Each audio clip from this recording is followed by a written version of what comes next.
All right, well, why don't we get started today? I am very pleased to introduce Dr. Daniel Brotman today for Department of Medicine Grand Rounds. Dr. Brotman earned his BA in biology at Harvard University, followed by his MD at UVA, completing his medicine residency at Johns Hopkins. Upon completion of residency, Dr. Brotman spent 5 years at the Cleveland Clinic as a hospitalist before returning to Johns Hopkins as a hospitalist in 2005, where he's essentially built the division of hospital medicine, serving as director of the division since 2005, and he's been a professor of medicine since 2014. Dr. Brotman has published extensively on venous thromboembolism, as well as hospital quality and safety, and that includes well over 100 peer-reviewed publications, more than 50 editorials, letters, and case reports. He has published in the New England Journal of Medicine, Mayo Clinic Proceedings, American Journal of Medicine, Lancet, JAMA Internal Medicine, among many others.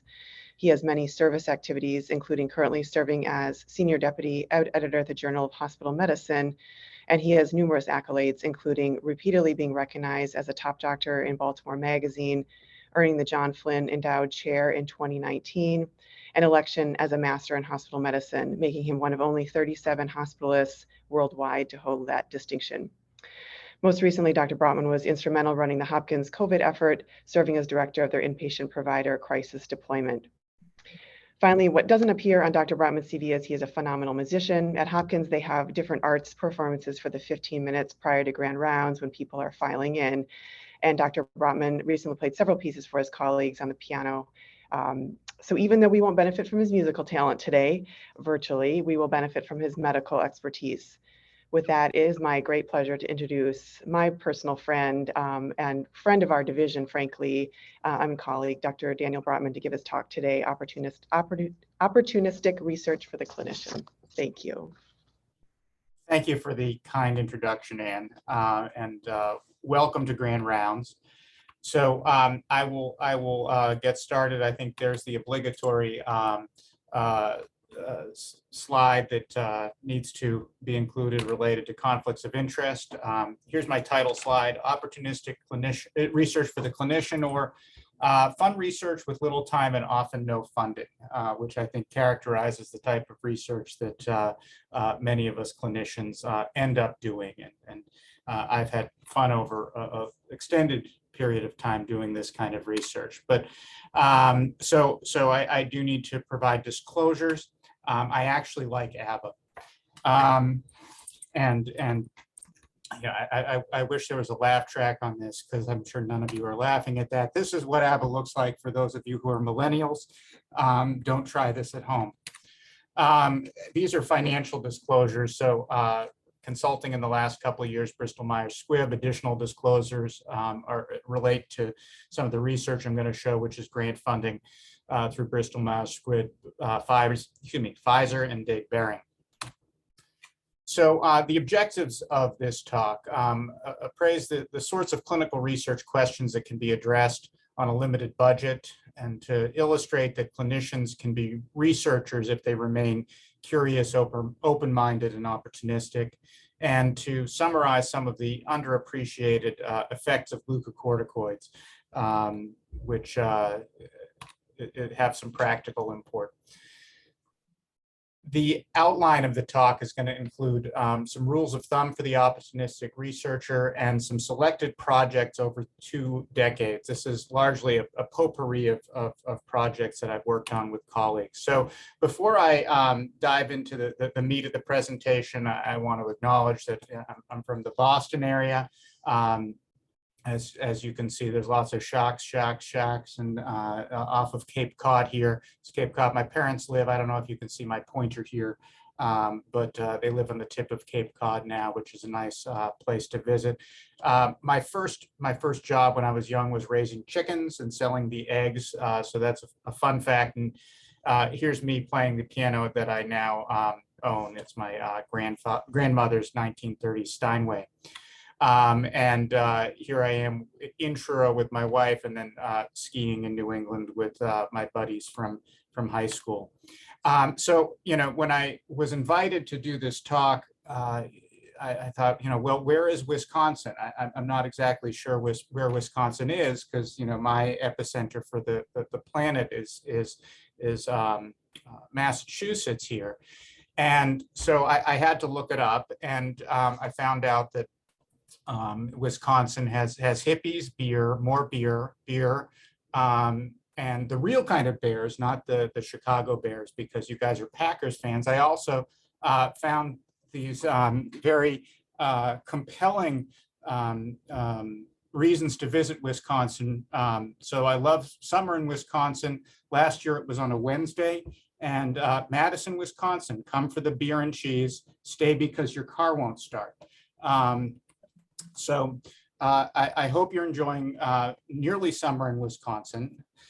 And now I'm going to truly get on with the meat of my presentation. So my research philosophy, it's okay to be eclectic and non-focused, but not if you want NIH funding. Be opportunistic. Without a lab or extensive funding, you need to capitalize on natural experiments and unique opportunities at your institution. Never start an initiative, whether it's clinical or administrative, without asking yourself if there might be a publishable outcome and how to tailor your work to optimize this possibility. One of the crucial corollaries here is that not all QI projects are publishable. Find smart, motivated junior colleagues to help, and pick studies for which even a negative finding is publishable, i.e. make sure it's well designed and adequately powered. Not doing power calculations is one of the biggest mistakes that people make when they're embarking on projects, because you can have a good hypothesis, but if you're not powered to answer it, it's not going to be good research. So the purpose of this talk is to largely illustrate some of the projects that I've done over time. And my goal is not to dig deep into any of them. So this will be a potpourri, and it's going to move kind of quickly. And I'm happy to stick around and take questions at the end if you have questions about specific projects. So turning the clock way back, this was my resident research project. I was always interested in venous thromboembolism. And the clinical question I was interested in is, how well does D-dimer testing work in inpatients to exclude venous thromboembolism? And the background for this work was that studies that had been published to date had been done in the ED setting and the outpatient setting. And inpatients had a lot of other illnesses and issues that might elevate D-dimer levels. So this was an observational study. We checked D-dimer levels in between 200 and 300 inpatients at Hopkins in whom VTE diagnostics had been ordered. This was funded by the company that made the D-dimer assay. This is Tom Kickler and Jody Siegel, who were collaborators. Jody is still a collaborator of mine at Hopkins. And question for the audience. We don't have a formal audience participation mechanism, but since I can't have a show of hands, I appreciate people just putting the letter to their answer in the chat or in the Q&A box. Either one is fine, just so that I can see that people are actually awake. Okay. One so far. So anyway, but I will read off these questions. D-dimer in inpatients. A, D-dimer should work just as well in inpatients with suspected VTE as it does in ED patients or outpatients. Or B, D-dimer is even more nonspecific in inpatients than reported in the literature. Concurrent medical illnesses and procedures that activate hemostasis lower its utility. And everybody is answering this correctly, which is great. This was certainly not known at the time that this study was done, and I think we still should acknowledge this when we're thinking about working up venous thromboembolism in the inpatient setting. So for people who've been hospitalized for 4 or more days, the D-dimer levels were much higher in those without thrombosis than in those who had been hospitalized for less time, also without thrombosis. And this nullified the differential between patients with thrombus and without in that group of patients. So if you were hospitalized for 4 or more days, the D-dimer test really gave you very little incremental information. And I still to this day recommend not using D-dimer testing in patients who've been hospitalized for an extended period of time. If they don't have an elevated D-dimer, there's probably something wrong with their hemostasis and they may still have a thrombus. Well, one of the questions that this study brought up in my mind was how much is inflammation to blame for these elevated D-dimer levels that you see in medical inpatients? They often have inflammatory illness that's driving hospitalization. Is that what's raising D-dimer levels? And so one of the things we also did in that study is looked at C-reactive protein in relation to D-dimer levels. And not surprisingly, we saw that the higher your C-reactive protein, the higher your D-dimer levels. And this is among patients without thrombosis, I should say. So question there is it inflammation that drives elevated D-dimer levels, such, including thrombus turnover, or is it the body's response to inflammation, such as endogenous glucocorticoids or catecholamines that we see in sick hospitalized patients? And I got to wondering how do stress hormones affect cardiovascular risk factors? So this leads to the next little study that I'll show you. This is effects of short-term glucocorticoids on vascular biomarkers. And shown here is Jack Gerard, who was a resident at the time he participated with me on this, did an amazing job helping with this, and now is a cardiologist. This was a double-blind randomized controlled study of stress-dosed dexamethasone. So we wanted to approximate what the body would produce if you were septic. Dexamethasone 3 milligrams twice daily for 5 days versus placebo in 25 healthy young male volunteers. And we used males because of issues related to potential pregnancy issues, but I'm not sure the IRB would approve a study without including females nowadays. We measured cardiovascular biomarkers before and after the intervention. And as you might suspect, when you give people a stress dose glucocorticoids, their insulin resistance goes through the roof. There was about a threefold increase in insulin levels despite relatively stable glucose levels in these folks. We had made sure they were healthy and non-diabetic. So that's a lot of extra insulin they had on board. Just to orient you to these graphs, each one of these dots is a subject, and then there's a baseline on the left and a post-treatment versus post-placebo with the connected dot on the right. So the dexamethasone group is on this left panel, the placebo group's on this right panel. And so question for you all. So with this glucocorticoid-induced insulin resistance, what happened to triglycerides and HDL? We know that elevated triglyceride to HDL ratio is a sign of insulin resistance, right? So A, of course it went up. Insulin resistance goes with high triglycerides and low HDL. Also think about the truncal obesity that glucocorticoids induce. Or B, actually HDL goes up with glucocorticoid exposure. So this is for the audience. Okay, B, interesting, okay, B, all right. Don't see any A's here.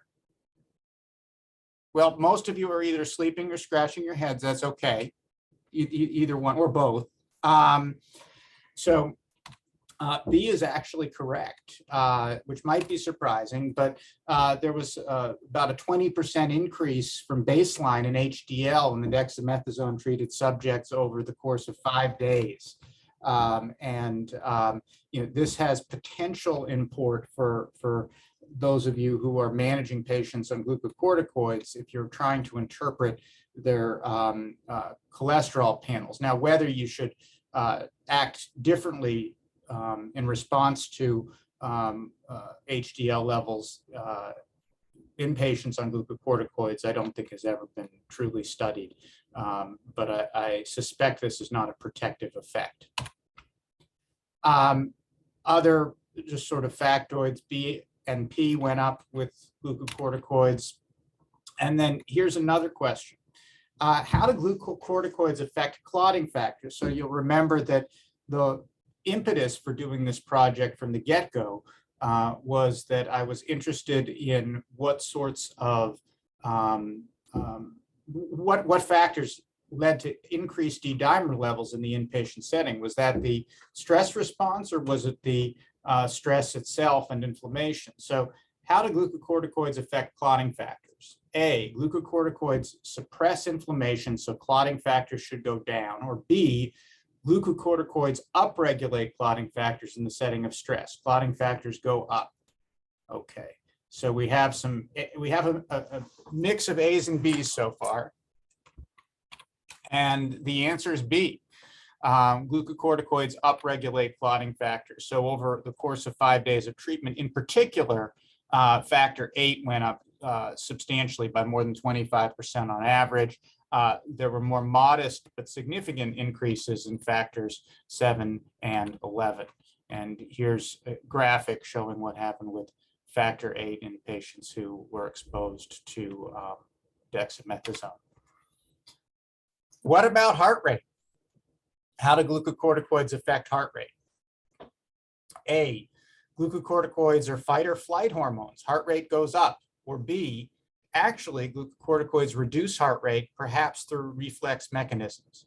I bet that at least 3 of the 13 dexamethasone-treated subjects had their heart rates less than 40 after 5 days of stress steroids. So we've got some A's. Got some A's. It's actually B. Yeah, and this was interesting. So you know, these patients were healthy at baseline, so the average heart rate was actually in the high 50s. They were healthy young men, actually 3 of them had heart rates in the high 30s after dexamethasone. None of the patients in the placebo group had this, and I've actually, since doing this study, have identified this phenomenon in clinical inpatients. So patients, for instance, who are admitted for bradycardia after starting steroids, and somebody's worried about their heart, you know, but this is, for instance, the patient who is thought to have an ischemic optic neuritis, possibly due to giant cell arteritis, and somebody gives them a gram of solumedrol, their heart rate's then 48, and somebody's worried about them, so they admit them to the hospital. Well, you ambulate these people, their heart rates go up just fine at sinus rhythm. That's what steroids do if you give enough. Obviously, if you've got competing factors to increase heart rate, it's not going to be the case. So I'm completely switching gears, but now still sticking with the thrombotic and vascular theme. So this was an opportunity for, I don't want to necessarily say a natural experiment, because there wasn't an intervention that was being done other than diagnostic intervention. But at the Cleveland Clinic, when I was there, our surgeons routinely ordered bilateral lower extremity duplex ultrasound in all post-op arthroplasty patients, so hip or knee replacement patients, around day 3. This was not a standard practice nationally. So we thought this would be a great opportunity to study something that couldn't be studied elsewhere. What do you see with routine radiographic surveillance in patients immediately post-operatively after arthroplasty patient in terms of thrombosis? And it was also an era when postmenopausal hormone replacement was ubiquitous. And working in the preoperative setting at the Cleveland Clinic, a lot of us were wondering what we should advise patients when we saw them a couple weeks before surgery. Should we advise them to stop their hormone replacement or not? What about the risk of VTE? So this is Jason Herbanek, who is now an orthopedic surgeon on the left, and Amir Jaffer, who's a fellow hospitalist who ran the preoperative program at the Cleveland Clinic. This was a retrospective case control study based on whether DVT was present or absent. We looked at 300 postmenopausal women undergoing hip or knee arthroplasty. Whoops, something happened to my, there we go. So cases were, and we tried to match 2 to 1, but we ran into problems matching with a few patients, but there were 108 women with radiographically confirmed VTE, either DVT or PE after total hip or knee replacement, and 210 patients matched by the type of surgery they had without postoperative VTE. About a quarter of them were taking hormone replacement therapy and continued it through the surgery. So this is the question we were looking at. HRT users were similar to non-users, except they tended to be younger and were less likely to have a history of prior VTE. And there was no signal that VTE was increased in patients who were exposed to hormone replacement therapy. In fact, the trend was for a decreased rate of thrombosis, which may have been a healthy user phenotype, even after adjustment for age and all the comorbidities we could find. There was certainly no evidence that hormone replacement therapy increased risk of VTE in these patients who were getting post-operative standard standard prophylaxis. We had this data set and thought to look at some other risk factors for VTE, acknowledging the limitations of a case control design. One thing that we also had noticed is that a lot of our surgeons, and this is still common practice in many centers, used warfarin in the as monotherapy prophylaxis in the postoperative setting. And as internists, we were scratching our heads on this approach to prophylaxis. We thought, well, warfarin is going to increase your coagulability in the first few days of treatment. And so you're taking a chance here. If you put somebody on warfarin, they're going to be unprotected and may even have a high risk of thrombosis, higher risk of thrombosis than if you didn't give anything in the first few days post-op. And that's what we found. We see so whopping odds ratios for subclinical thrombosis on days 2 to 3 post-op. Thankfully, if you continue warfarin, most of these apparently don't embolize and then end up getting dissolved. So this was interesting proof of concept, but it doesn't mean necessarily that you shouldn't use warfarin, because if you continue it, you'll dissolve these clots that form early. This was another question that was asked of the data set related to the duration of anesthesia. So this shouldn't surprise too many people that the longer the anesthesia, the higher the risk of thrombosis. You've got a potentially paralyzed patient with longer tourniquet time for a knee replacement, for instance. That is going to potentially increase the risk of thrombosis. But what was really impressive was how much it increased the risk for thrombosis.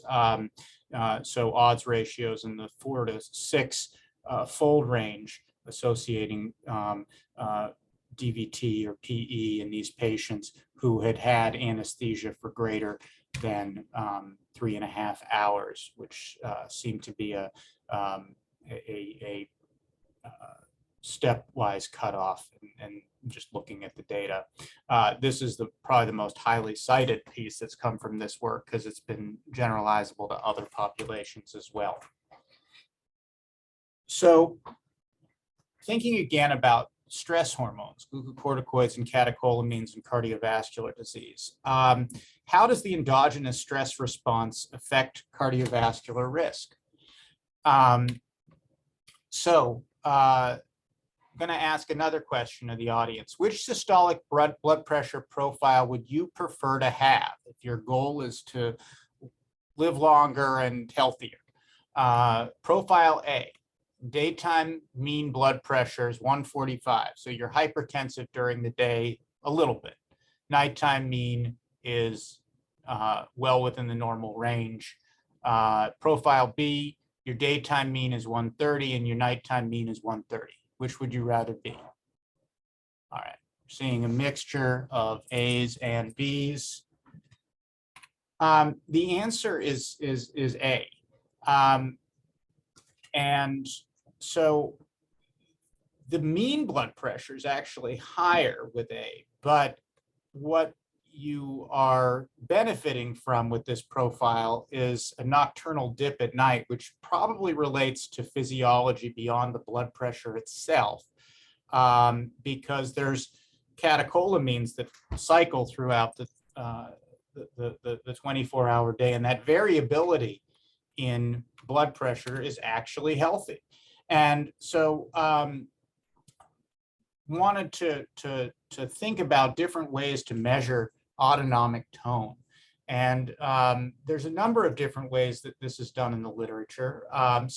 Many are heart rate based, such as resting heart rate or heart rate variability that you can measure on EKGs, heart rate changes with exercise, so chronic tropic competence or incompetence during a treadmill test, how quickly your heart rate comes down after you stop the treadmill test. You can measure sympathetic nervous activity with electrodes. You can do scanning, nuclear scanning that looks at catecholamine metabolism.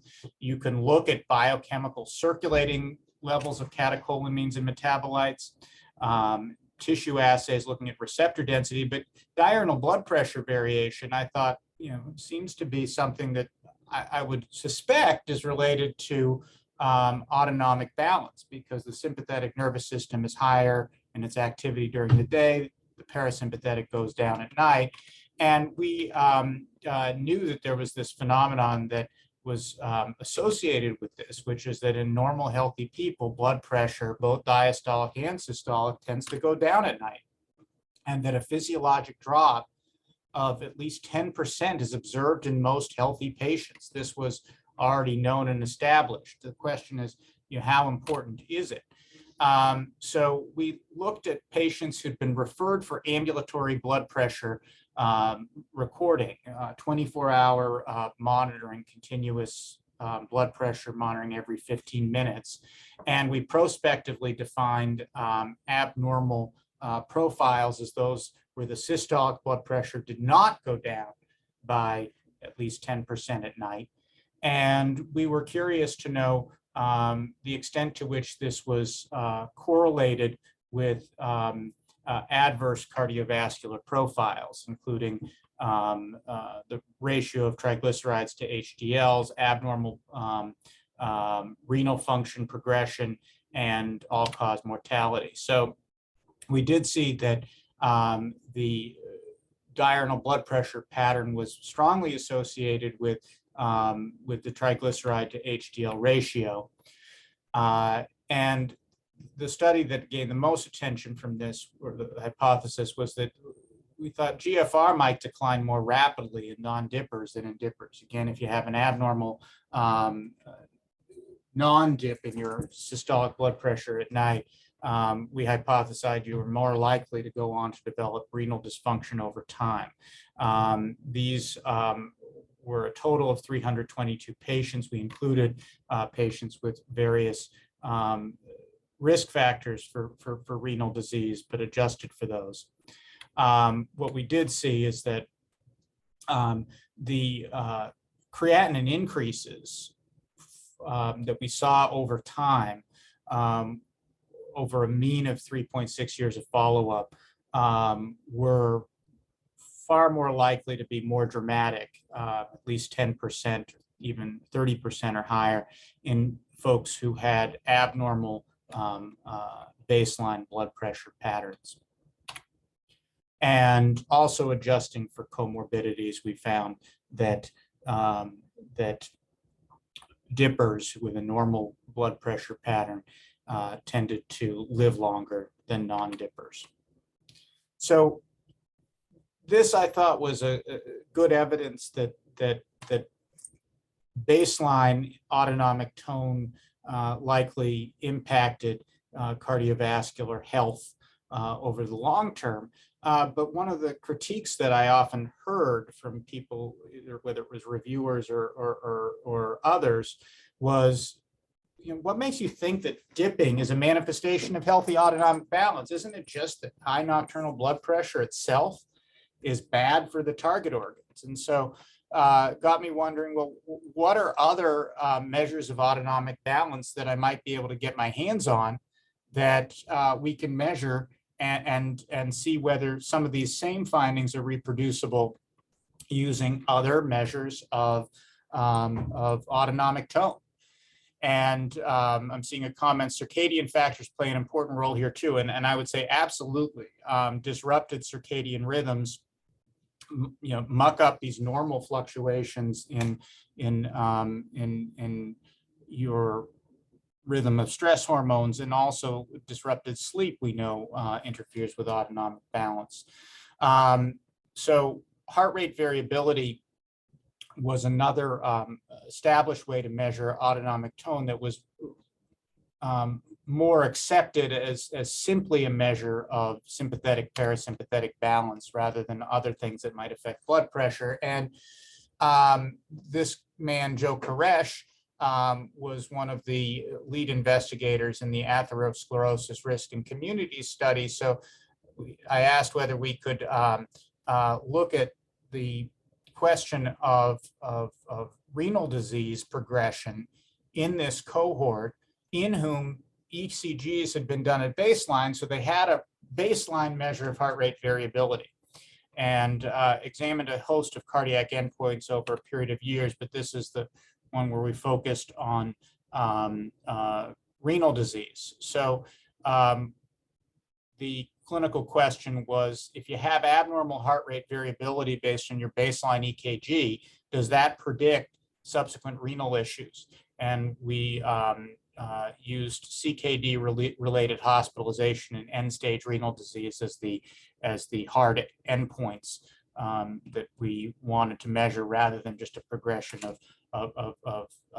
elevation in creatinine. And there was a strong pattern suggesting that, in fact, if you have abnormal heart rate variability at baseline, you're much more likely to go on to develop bad renal disease. And shown here in this Kaplan-Meier incidence graph is the worst quartile of heart rate variability compared to the other three quartiles. So if you have poor heart rate variability, that's a big risk factor for going on to develop important kidney disease. Switching gears again. Predicting outcomes in patients admitted for congestive heart failure. So there were two lab tests that I was curious about. And again, this is over a decade ago. So these are, I think, are more studied now than they had been then. But cystatin C is a non-muscle mass dependent measure of renal function. And we know that patients with heart failure often have cardiac cachexia, which might impact the utility of creatinine-based GFR equations in knowing what their true renal function is. And NT-proBNP is something that we commonly measured when patients got admitted to the hospital. We didn't measure it serially over time. Catherine Campbell showed here is currently a cardiologist, and this is a slide demonstrating that, in fact, even if you adjust for creatinine, you get additional incremental predictive value looking at survival and readmissions in patients who have high cystatin C. So validating the notion that the cystatin C gives you incremental information beyond what creatinine can in predicting people's prognosis. This, to my knowledge, hasn't really caught on anywhere to this point, because I'm not sure how actionable it is. And I'd be curious to know if any of you are using this biomarker in heart failure patients or other patients in whom muscle mass may be reduced. This is another study where we, again, asked the question, does the change in NT-proBNP over the course of a hospitalization impact whether you're going to get readmitted or die? And if you had a decrease of at least 50% in your BNP, you were less likely to have to come back to the hospital. How much of this relates to effective diuresis, and how much of this is a result of people just having an elevated BNP at baseline? We don't know, but this does suggest that there's a potential role for looking at the delta BNP over the course of the hospitalization as a potential marker. not been validated prospectively. This is Henry Mitchell, who is currently a hospitalist in the Hopkins system. I'm completely changing gears now. So choosing wisely, this is something that hospitalists pay a lot of attention to. This is Lenny Feldman, who some of you may know. He's a Hopkins hospitalist, med-peds trained, and has always been interested in cost-conscious care. And we asked the question, can you impact physician behavior simply by showing them the price of what they're ordering? And this is in the inpatient setting. So this was in relation to routine inpatient labs that are sent all the time. And there was actually a field in our electronic order entry system, and I'll show you that in a minute, that allowed you to display the price. And we randomized diagnostic tests at the test level to either show the cost or not. And so this is what it looked like when people were ordering it. This was the Medicare allowable for hemate, Medicare allowable for hemate with automated differential. So you might imagine if you're seeing this screen and you don't really need the differential and you're ordering this gazillion times a day, you might save $2 a pop and go with the hemate rather than the hemate with diff. So again, we randomized at the test level. What we found was that if you were in the active study arm, none of these diagnostic tests were ordered more over the course of the 6 months of the study. Some of them were ordered significantly less, but a lot of them didn't change much. But people weren't ordering as much ionized calciums. They weren't ordering as many comprehensive metabolic panels. Interestingly, and this was just sort of dumb luck, the CMP was in the active arm where we displayed the price, and the basic metabolic panel was in the control arm where we didn't. So there was clearly a shift where people said, I don't really need that CMP, I'm going to get a BMP instead. At the end of the day, this was estimated to save the hospital a few $100,000 over the 6 months of the study. Continuing on the theme of affecting provider behavior by showing them information, but pivoting to something a little closer to home, also pay for performance. And again, circling back to my interest in VTE, we wanted to know whether showing people their VTE compliance data in terms of whether they were using evidence-based prophylaxis was going to change their behavior. And so this was a simple intervention. It's not rocket science, but this was prompted by the clinical observation or operational observation that the hospitalists in the division had an embarrassingly low rate of VTE prophylaxis compliance. And every time I told them about this, everybody said, it's not me. It must be my colleagues who are not doing a good job with this because I'm good at this.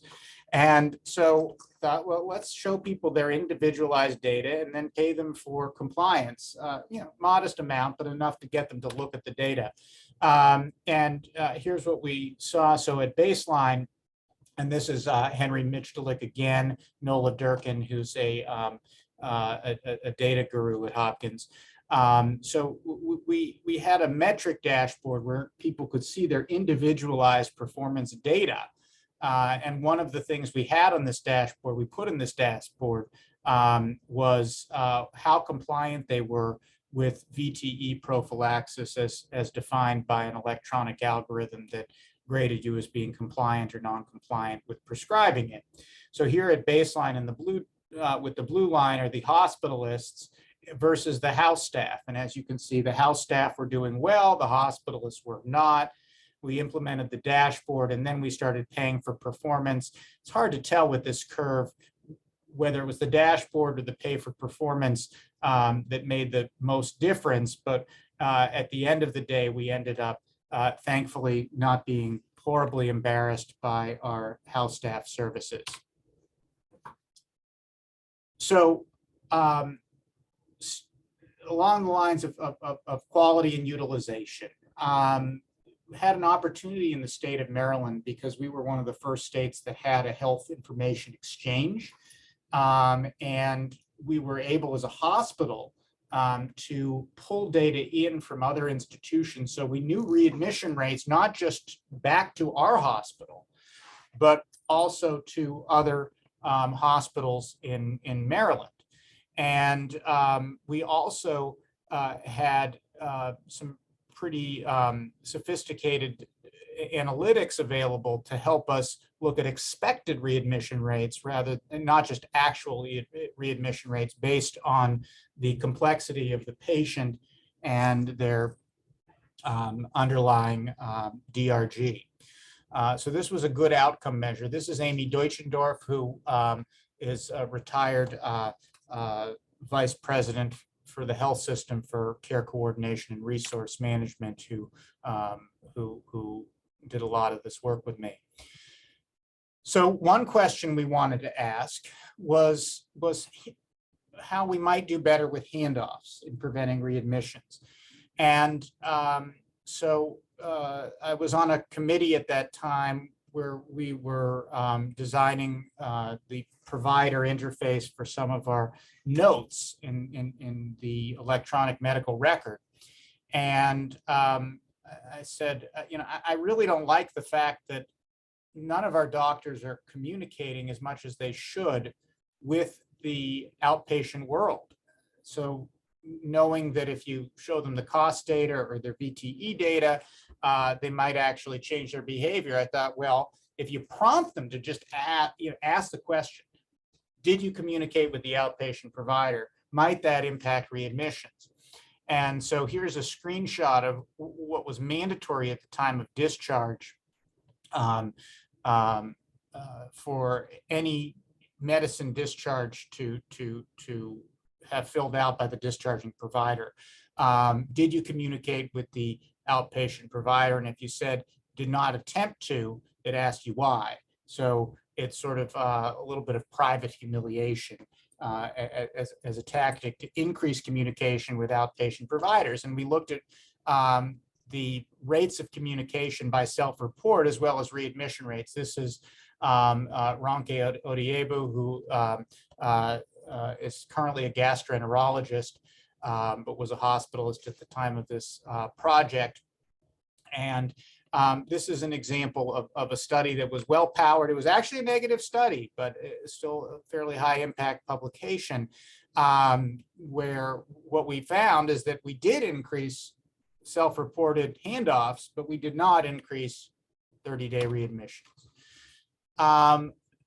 This is Eric Hoyer, who's a physiatrist. He's the head for quality and safety for the Department of PM&R at Hopkins. And he was interested in this readmission work as well from a completely different angle related to mobility. So a lot of our patients came into the hospital and sort of seemed to think that it was okay to sit in bed, and the providers and nurses seemed to think that was okay too, because maybe they wouldn't fall if you didn't get them up. But we knew that that was not a good way to practice. And so wanted to know about the connection between inpatient mobility and readmissions. And we had mobility assessments done as a matter of routine, and all patients going to rehab, they're getting evaluated by their physical therapist, and that's being charted and entered as structured data. So here's some research we did looking at readmissions, unplanned and then all-cause readmissions statewide as a function of how physically capable you were at the time of discharge. And these are 3 different services: orthopedics in white, neurology in gray, and medical black. Medicine patients had the highest readmission rates, which was not surprising, but across all of these types of patients, the higher your functional independence measure, the lower the chances of being readmitted you had. And this was very robust to adjustment for all the other variables we could get our hands on, and a pretty dramatic effect. Since then, there's a lot more attention that we've been paying as an institution to making sure our patients get out of bed. Sticking on the readmission theme, I'm going to turn to discharge summary turnaround. This is actually something that had been a soapbox issue for me because I was really, really frustrated that we as a hospital had a pretty lax expectation that discharge summaries should be dictated within a month of discharge. And I thought that was completely unacceptable. And I actually asked to present to the medical board of the hospital and all the department chairs on changing this policy. And the answer I got was, show us the data, show us that this really matters. I said, okay, well, I think we can do that. So what we did here is we looked at the readmission rate, unadjusted and adjusted for all the variables we could get our hands on, including expected readmission rate at Johns Hopkins Hospital, as a function of how quickly the discharge summary was turned around. And there was a statistically significant association between doing the discharge summaries promptly and being less likely to be readmitted. And currently the expectation has been shortened. And for my group, the hospitalists, they're expected to be done within 2 days, which corresponds with the lowest readmission rate here. So this is another clinical study based on an inpatient observation as a hospitalist, which is, hemoglobin levels seem to fluctuate more than we'd like them to. And so let me ask you again, this is audience response. If I measure your hemoglobin when you're lying in bed in the morning and then have you stand up for an hour and remeasure it, what happens? A, your hemoglobin level will be lower because you'll be slightly anemic from the blood draw I just did. B, your hemoglobin will be pretty much the same. C, your hemoglobin will go up because of plasma shifting out of your blood vessels into the interstitium, i.e. hemoconcentration. D, you will be annoyed with me for drawing your blood twice for the sake of a silly experiment. Okay. Got some votes here. All right, mixture. Thank you to those who are still awake. C, your hemoglobin will go up because of plasma shifting out of your blood vessels, hemoconcentration, and D potentially, right? So it's in yellow here because you have every right to be annoyed that I stuck you twice because I'm not very good at drawing blood anymore. And this study was prompted based on this physiology study in the Mayo Clinic proceedings that I had seen many years prior that suggested a potential mechanism for fluctuations in hemoglobin based on posture in medical inpatients. And so we decided to look at it. Healthy volunteers are not the same as hospitalized patients. And this Mayo Clinic study looked at patients who were lying versus standing, and we're not drawing hemoglobins in standing patients in the hospital, but we wanted to know, if you have your blood drawn when you're recumbent in the hospital bed, and then it's measured later when you're sitting in a chair, is that going to systematically be different? So what we did is we measured hemoglobin when patients were supine in the morning, and then measured it again after they've been sitting in a chair for at least an hour. And in general, the hemoglobin went up significantly with sitting in a chair. And you can see to the right of this graph, this is the delta of hemoglobin on the y-axis, that a significant percentage of patients, in fact, a quarter of the patients, over a quarter of the patients had an increase of 1 gram or more when they went from lying down to sitting. And you can actually sometimes see this if you look at hemoglobin trends based on time of day in your patients. And I just had a patient admitted to me who had this phenomenon, and the ED had been concerned that there was a 1 gram drop of hemoglobin. Well, that was caused by the fact that it had been measured when he was lying down. We sat him up again. It went back up to where it started from, and we discharged him. So this is Arsalan Durakshan and Reza Manesh, who were the junior colleagues who carried out the mechanics of this study. So this is, I think you're probably already familiar with this, and this is an area where I think we, to some extent, got scooped by other people publishing faster than we did, but still worth finishing projects you start. So here's a question for y'all. Your mother has end-stage renal disease, is on hemodialysis, and is found to have a DVT in her right leg 6 days after a minor orthopedic procedure. Do you A, admit her to the hospital for a heparin drip to warfarin because DOACs have significant renal clearance, or B, treat her with apixaban just as you would a patient without end-stage renal disease, i.e. using the full dose, 10 BID followed, 10 BID followed by 5 BID, because we know that apixaban is safe in end-stage renal disease. I'll give you a second to answer. You can put your answers in the chat. Okay. The answer is B. And there's an increasing volume of literature on that. But I'm going to throw in a second question here, a bonus question. Your mother-in-law develops a DVT in her right leg after 6 days after a minor orthopedic procedure. She's also on hemodialysis. What do you do with her? And the correct answer is it depends whether when her next visit is planned, because it may be handy to have her stuck in the hospital rather than staying with you. So this is a study that we did using U.S. renal data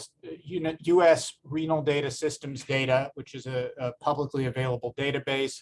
This is Sheeran and Michael and Jody, who were collaborators on this project. Here's a poster on the study that we presented at the Society of Hospital Medicine, but I'm going to blow up the cumulative incidence curves here on the right. So apixaban is shown in blue, warfarin in red, and the total bleeding was substantially lower in apixaban-treated patients managed for VTE. That was independent of whether you use the standard dose, i.e. 10 milligrams twice a day, followed by 5 twice a day. And intracranial bleeding in particular was a trend towards a dramatic reduction with apixaban. Recurrent VTE, a trend toward reduced incidence with apixaban. And all-cause mortality was a wash, but these data suggest to me that that there's really very little of a niche for warfarin anymore in end-stage renal disease patients with VTE or AFib, I should say. So this is the end of my slides. Again, my goal was to give you a whirlwind tour of a variety of projects that my colleagues and I have done over the years, often on a shoestring budget, and there's too many people who I'm thankful for to name in person, but I've shown many of them here on this slide. So I will turn the mic over to whoever deserves it. That was great, Dan. Thanks very much for that. That was especially encouraging to those of us who have interesting research questions, but we don't have a big lab. So let's see if there are any questions there.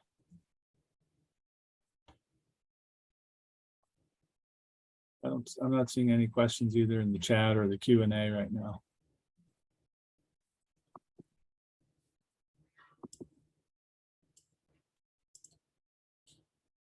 Well, we can use, I guess, the 10-second rule, perhaps. I don't know.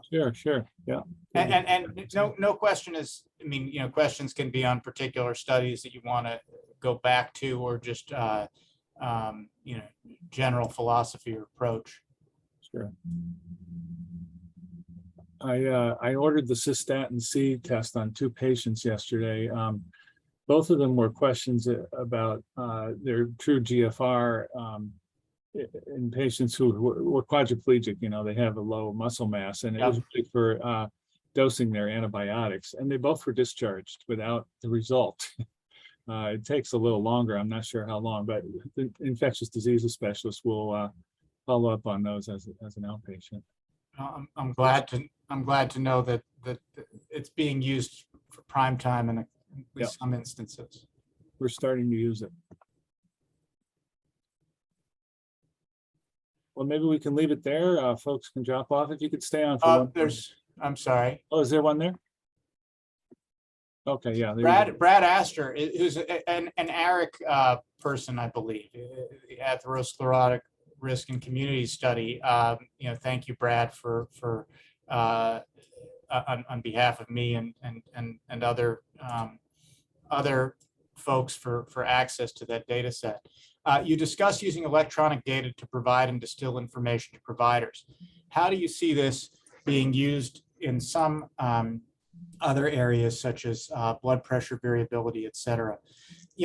That's really a great question. And I think that, one of the challenges that we face now, that to some extent may be beyond my pay grade, is figuring out how to make sure the signal to noise ratio and what people are seeing when they're taking care of patients is reasonable, because we do know that the more superfluous pop-ups that people see, the more likely they are to click through them. And so I'm a huge fan of decision support. And I think what you may be alluding to is, if you see blood pressure variability that suggests a patient is at risk for cardiovascular outcomes, how should you, notify the physician? And I think that